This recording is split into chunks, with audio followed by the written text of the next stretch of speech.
Assalamualaikum warahmatullahi wabarakatuh. Waalaikumsalam warahmatullahi wabarakatuh. Selamat siang. Siang. Kita berjumpa lagi pada mata pelajaran Pendidikan Pancasila dan Kewarganegaraan. Sebelum memulai pembelajaran, mari kita berdoa terlebih dahulu. Silahkan Ketua kelas untuk memimpin doa.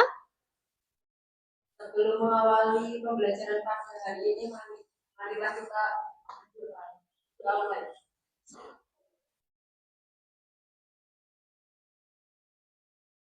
Doa selesai.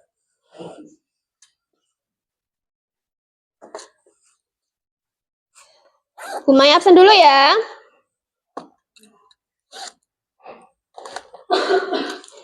Hari ini ada yang nggak masuk aja?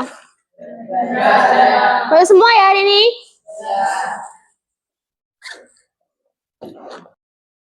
Baik, kali ini kita akan belajar mengenai merawat keutuhan bangsa dan negara. Kita menginjak ke bab 5. Nah, wawasan Nusantara itu ada 2 dimensi dalam kehidupan bernegara, yaitu kewilayahan dan juga kehidupan bermasyarakat.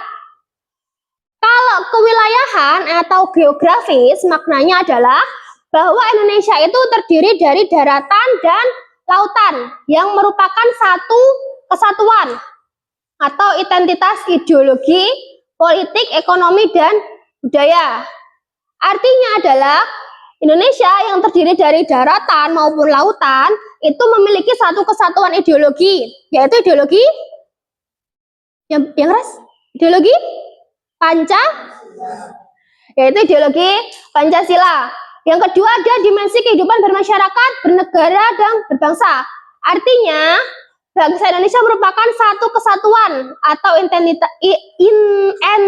yang memiliki keragaman suku, etnis, dan budaya yang terikat dalam kesepakatan satu bangsa dan satu negara. Jadi Indonesia itu walaupun terdiri dari banyak suku, etnis, dan budaya, tapi tetap satu dalam kesepakatan satu bangsa dan satu negara.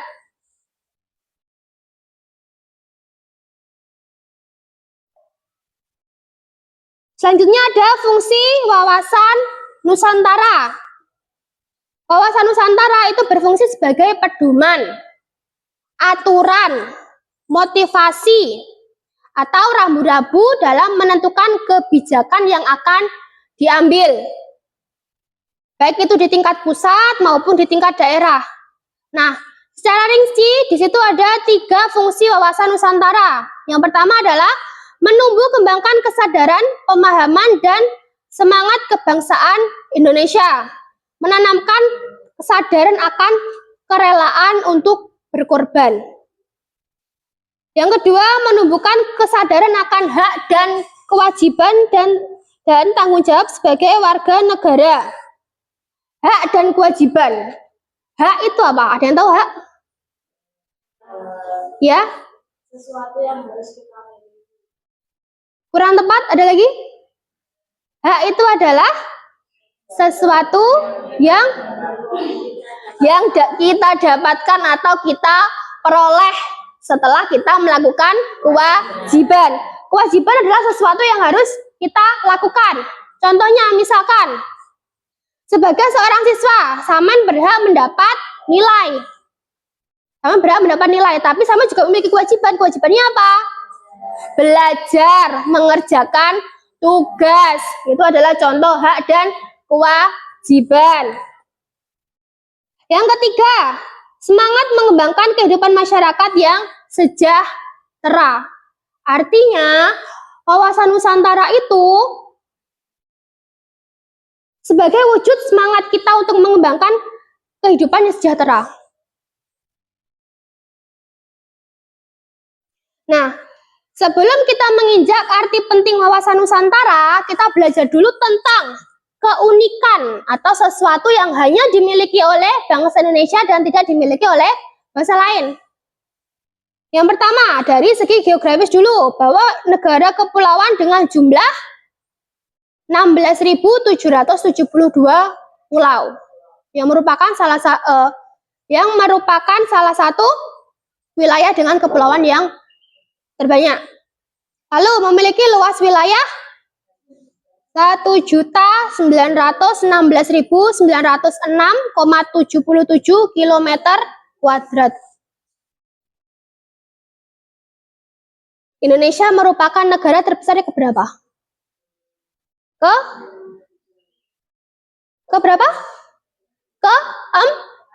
Indonesia adalah negara yang memiliki luas wilayah keempat terbesar di dunia.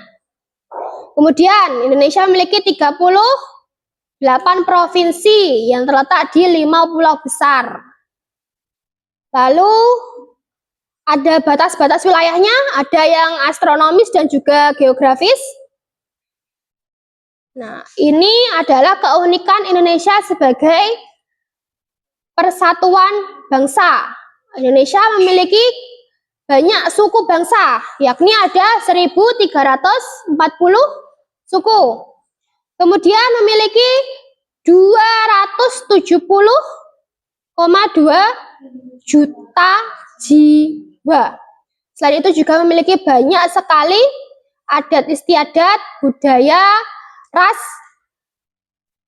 Hal ini menginformasikan bahwa bangsa Indonesia adalah bangsa yang memiliki kekayaan yang tak ternilai. Baik itu budayanya, baik itu sumber daya alamnya, maupun wilayahnya. Nah, apa arti penting wawasan Nusantara? Nah, wawasan Nusantara ini penting. Kenapa? Karena ini akan menjadi pedoman atau dorongan dalam kehidupan bernegara. Jadi apapun keputusan yang akan diambil nanti akan didasarkan pada wawasan Nusantara dengan mempertimbangkan kebudayaan dan juga kepentingan-kepentingan yang ada. Wawasan Nusantara juga mewujudkan persatuan dan kesatuan, sehingga Indonesia menjadi negara yang mantap, yang bersatu, guna melindungi kepentingan nasional. Nah, silakan disimak video berikut. Nanti setelah pemutaran video, kita analisis bersama apa isi video tersebut.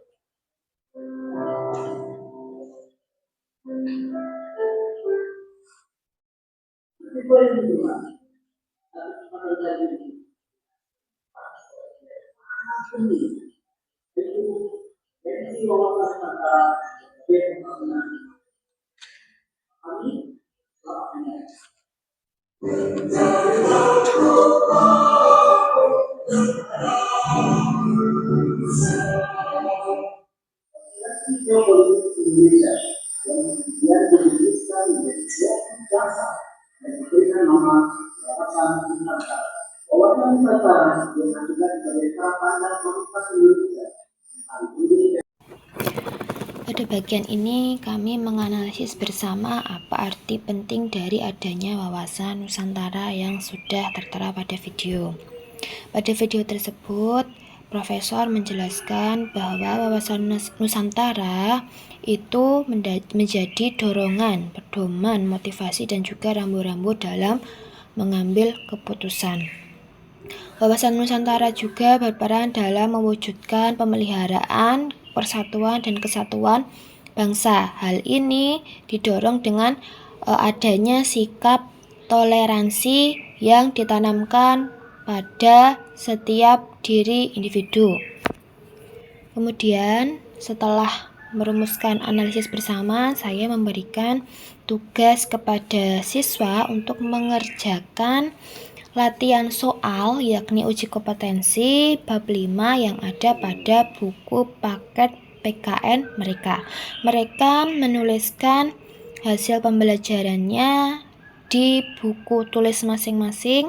Kemudian pada akhirnya nanti saya menjelaskan akan membahas satu persatu soal bersama-sama, sehingga siswa dapat mengetahui mana saja yang salah dan juga mana saja yang benar untuk menguji kemampuan mereka memahami materi pada hari ini.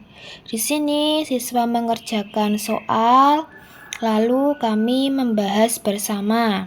Beberapa siswa menjawab pertanyaan, lalu diteruskan oleh siswa lain.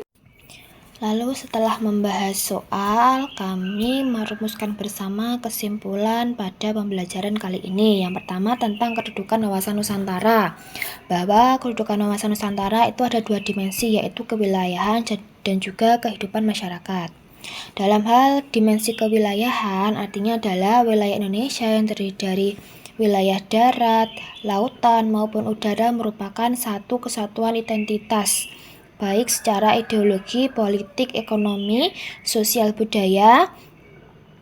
Kemudian secara dimensi kehidupan berbangsa, bernegara mengandung makna bahwa Indonesia merupakan satu kesatuan atau entitas yang memiliki keberagaman suku, etnis, dan budaya masing-masing. Fungsi wawasan Nusantara yakni untuk menumbuh kembangkan kesadaran dan pemahaman untuk rela berkorban, menumbuhkan kesadaran akan hak dan kewajiban, serta mendasarkan diri pada nilai-nilai persatuan dan kesatuan. Keunikan bangsa Indonesia yakni merupakan negara terbesar keempat di dunia, memiliki keragaman suku, bangsa, dan juga budaya. Jumlah penduduknya sangat besar, yakni 270 juta jiwa. Kemudian Indonesia memiliki letak strategis baik secara geografis maupun secara astronomis, yakni terletak di antara 2 benua dan juga 2 samudra. Setelah menarik kesimpulan bersama, saya memberikan sedikit motivasi bahwa sebagai pelajar mereka perlu untuk mengetahui wawasan Nusantara untuk menjaga keutuhan dan juga persatuan negara Indonesia. Lalu untuk menutup pembelajaran pada hari ini, ketua kelas memimpin doa bersama, kemudian saya menutup pembelajaran dengan salam. Setelah itu maka pembelajaran selesai.